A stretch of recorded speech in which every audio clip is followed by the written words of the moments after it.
Good afternoon and welcome to February 8th, Thursday on Radio Row. Just a few days away from the Kansas City Chiefs taking on the San Francisco 49ers in Super Bowl 58. Speaking of taking on the world, we're here with Ambassador of the World Boxing Council, Boyd Melson. Boyd, thank you for being here. Thank you for the work you're doing.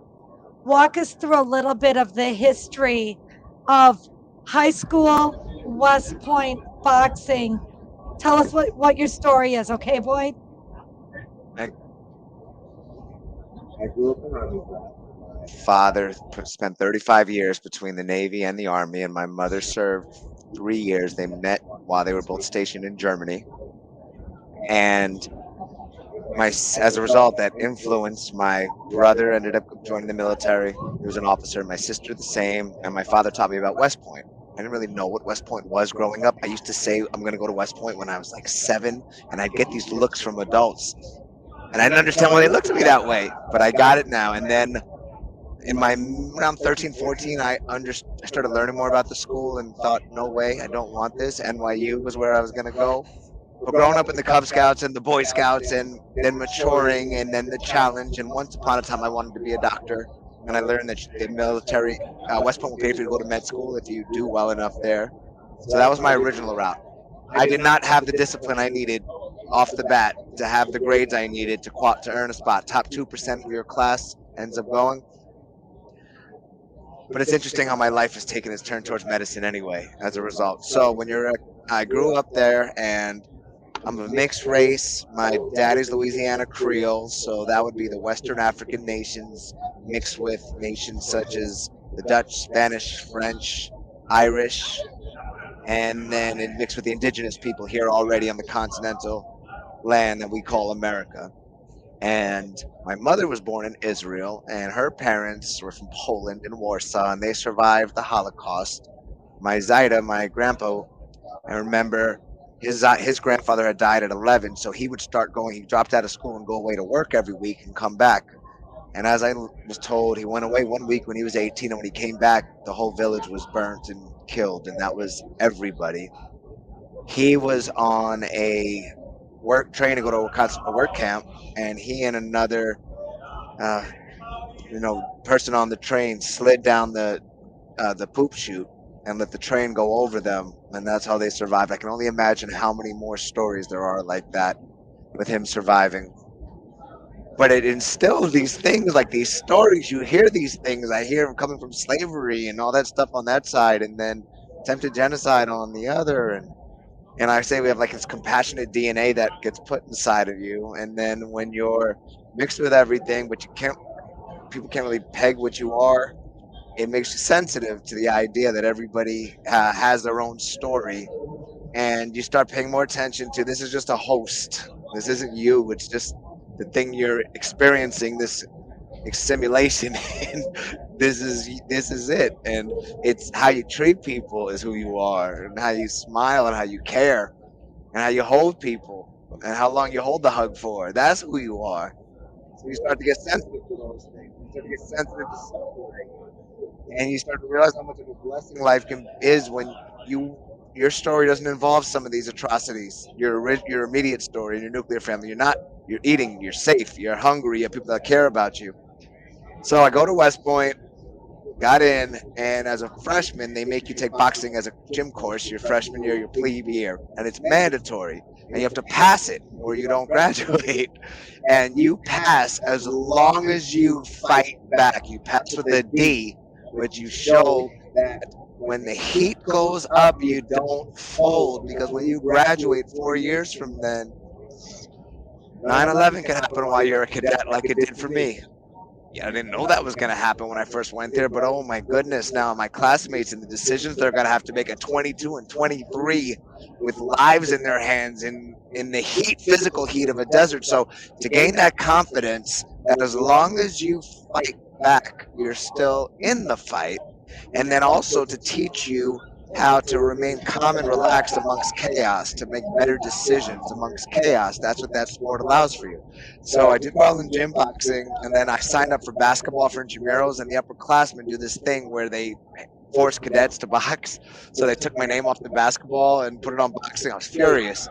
I started knocking everybody out. And because at West Point, 80%, 90% play varsity sports, a lot of cadets want to show they still got it. They're not D1 athletes, they're not club, but they want to show they have it. So it's very competitive. And I was putting people to sleep. And then we ended up winning the school championship. And then they have an annual tournament every year to see who the best in the school is. And I thought, no way. But then this little thing inside of me that I've always had, I want to test myself and test. Well, the captain of the boxing team was in my weight class, and I make it to the finals. And I put him to sleep in the third round, and he's a senior and mean and blah, blah, blah. And I became the hero for my classmates. And then they asked me to join the team the next year. And I said, no way. I'm thinking these are Olympians. It wasn't NCAA. I didn't know. I'm ignorant to that whole world. And then a little itch got me, so I joined the team the next year, and then I won the collegiate national championship. And then I learned that there's a unit in the Army for the military hopefuls you can qualify for, where that's your duty and mission to make the Olympic team. And at the end of my during November of senior year, I flew out to the World Class Athlete Program at Fort Carson in Colorado Springs, where that is, and I auditioned sparring with that guy. I did well.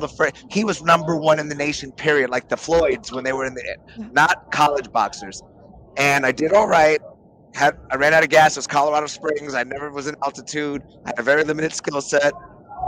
And what it allowed me to do is I qualified for a program in the Army the next year, not a program, a competition where if you win that, the All-Army tournament, you qualify for the Olympic trials. That year, the winner of the Olympic trials earned a bid to a winner of Armed Forces earned a bid to the Olympic trials. Well, that world-class athlete program usually swept that tournament. I draw the guy in the finals that I sparred against the year before. I remember during training camp, he talks about when he fought Mayweather in the amateurs. I'm hearing this during the runs. I'm like, man, I was just incalculable. You're fighting Floyd. What are you talking about? However, I beat him. And then I won the Armed Forces. And then I go to the Olympic trials. I lose both my fights, but I'm there and I hang with them. I drop one of the guys. And these guys have been boxing since they were 6, 7, 8. Yeah. I'm this mixed Jewish kid into that world. And then one of the guys I lost to at the second fight, he ended up beating Miguel Cotto as a professional. Austin Trout's his name. He's bare knuckle boxing champion too. At the end of my junior at West Point, I was out on leave, and I went to a dance club. And this is the story that's on HBO Real Sports. I met the young lady. She was out with her family. She was quadriplegic, still is. She broke her neck diving to a 5-foot pool when she was 10. Asked her if she wanted to dance. Danced. I remember she lied about her age because she thought I was older. And I did the math when she said how long ago she was injured. And I was like, you dove into a 5-foot pool when you were 16? I said, how dumb are you? And it made her laugh. But that was our personalities coming along together. Yeah. And then she's like, no, I'm not really that age. Well, the next age she gave me made her 6 months apart from her older sister. I didn't catch that. My mother caught that the next day. And I was like, wait a minute, something's going on. How old are you? So I got it. Well, about a year later, I fall in love, and I promise I'm never going to give up on helping you walk again. So while I'm boxing in the Army and on an officer's salary, I learn about a procedure in Mexico, where they're called olfactory and sheathing glial cells. Those are the cells in your nasal mucosa so when you smell something and like a memory pops in your head, it takes peripheral stimuli and turns it into central nervous stimuli.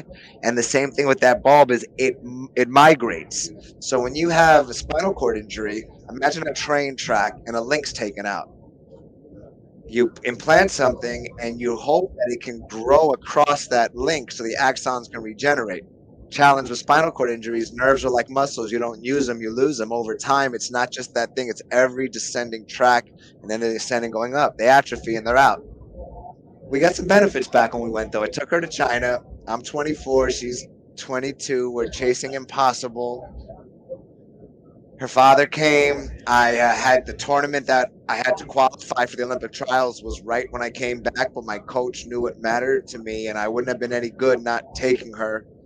So I'm running around. It was in Beijing. That's where the Olympics were supposed to be. So I'm running around in that smog, trying to keep my weight down, doing my jump rope in the hallways with the hospital, do my ab work. So when I saw Rocky with Creed, when Heat went hockey, like, these son of a gun saw my story. Yeah. Not only that, the movie with James Franco and Tyrese Annapolis stole my story. A plebe comes in, fights the captain of the boxing team. So we do that. Then I'm doing well with Team USA. I win the world championship for all the militaries in the world. Became the United States Olympic Committee Athlete of the Month runner-up that month, and USA Boxer of the Month USA Boxer of the Month. This is all a year after I graduated at West Point, so it's amazing. I'm going on here, and then I earned an offer to box off for the World Championship team for Worlds in 05. And these are the kids all together since they were little, and I beat their guy at the Olympic Training Center. And what I'm most proud about this, two parts. I was learning my MBA, and I thought I was free for the rest of the year. I went to the National Pal, I lost my first fight, and I'd signed up for 12 credit hours for my MBA with finance and accounting and another one. The next day I get a call, boy, do you want to come? You've been selected to box off for the whatever. My mom was like, I just signed up for 12 credit hours. 12 credits. So I box off, I win the 12 credits, and then I asked the coaches, because I was older, can I go stay at my house and my apartment in the Springs so I can write my papers? I had to get extra work in ahead of time for while I was in China. So I wrote 18 papers in 18 days, and I was getting my tail whooped in sparring. And the head coach tried to get me removed to bring on the guy I beat because I was doing so poor. And in my head, I'm like, you don't understand. I care about these papers I got to get done. That's why I'm getting my tail whooped. I got to finish my degree. And the Army was paying for it. Needless to say, I placed 5th in the world, and I was voted team captain by all the kids who I beat their guy. And that's the thing, they felt safe around me because I cared about them. And I was older than them and cared about them. I'm 24, they're 17, 18, college educated, I'm an officer, care about them. And that's what, so that's a lesson right there with that. So fast forward, fell short making the Olympic team. I was an alternate, had multiple shoulder surgeries. And then I learned about a doctor named Wise Young, who was one of Christopher Reeve's advisors, and he was at a WM Keck Center for Collaborative Neuroscience at Rutgers. It's the only stem cell lab of its kind. And he was trying to bring a clinical trial here to the U.S. using umbilical cord, mononuclear sites, so it's blood from the umbilical cord, injecting them intraspinally right below and above the lesion, and then a very rigorous walking protocol, use it bearing your own weight. And he needed to raise money and needed to get FDA approval. So I got a job in corporate America in medical device sales, and I was like, you know what? When I was in the amateurs, I drew a lot of attention. First, the way I look, and no one knows, Steph Curry didn't exist yet. So when I tell people I'm black, everyone's like, what are you talking about? So then I'm Jewish, then I'm an officer, and then other stuff, but I'm winning. So I would attract a lot of attention. And I always in the amateurs use that to talk about this story, spinal cord injury, and finding a cure, and how $9.8 billion of our taxpayer dollars goes to care for those spinal cord injured. That's the number one cost for everything, for any type of healthcare expenditure. $9.8 billion. It's an injury. These NFL guys with the thickest necks in the world break their necks. So I thought, if I could turn pro and moonlight as a professional boxer while I'm serving in the Army still and working, I can help create a platform to let people know about this trial and to give hope. It's all about hope. And then I thought, if I give everything that I earn, nobody could ever give me a hard time if I asked them for $1. That's right. And I was working. So I made my life extraordinarily difficult for myself by doing this. I used to bring my sauna suit with me to J&J's office during lunch. I'd use the gym, train in the stuff, go for the running in the plastics, take it off, go sit back at the desk. I'd be showing up to work, stitched up. But I had to do it, and they loved it because they knew what the cause was I was doing it for. And then HBO, Real Sports found out. I started being asked to be involved with a lot of different keynote speakers at different pain and suffering. Get me in there. Now, what's strange, I'm most comfortable around suffering. I think because it's most honest. I can see you. Yes. And you can see me. And we all hurt. So that emotion connects us. So I just got into a lot of different nonprofit space. I ended up being asked to be if I wanted to be a mentor at the Steve Harvey Youth Mentorship Camp in 2016. Said yes. That was incredible. I'm doing that again now, and I'm the officer in charge of that detail. The Harvey Camp has a partnership with the Army to provide its mentors. Those are two boys, 200 age 11 to 18, without daddies in their actives in their lives. At one time, I was doing a lot of work with substance abuse nonprofits. I was running free mental health clinics for people, mental health clinics, boxing clinics for people trying to live a sober life out of Staten Island. That was around the time when I was running for Congress. I pulled out running for Congress. A soldier had to deploy. She asked me if I could switch with her. She had a family. She had a job waiting for her in the Army that would not be waiting for her if she deployed. I had never deployed. So I said yes.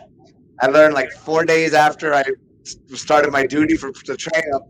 MSNBC announced, someone told me, MSNBC just announced she's one of the rising candidates to look out for. And I sent the text back, oh, that's my homegirl out of Atlanta. She was running for city council. I sent a text back, well, they must have not got the memo.